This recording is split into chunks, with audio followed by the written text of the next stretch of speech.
నేను కొణిదెల పవన్ కళ్యాణ్ అనే నేను శాసనం ద్వారా నిర్మితమైన భారత రాజ్యాంగం పట్ల నిజమైన విశ్వాసం, విధేయత చూపుతానని, భారతదేశ సార్వభౌమాధికారాన్ని, సమగ్రతని కాపాడుతానని ఆంధ్రప్రదేశ్ రాష్ట్ర మంత్రిగా నా కర్తవ్యాలను శ్రద్ధతో,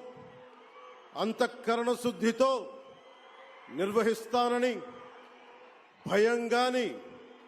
పక్షపాతం గాని,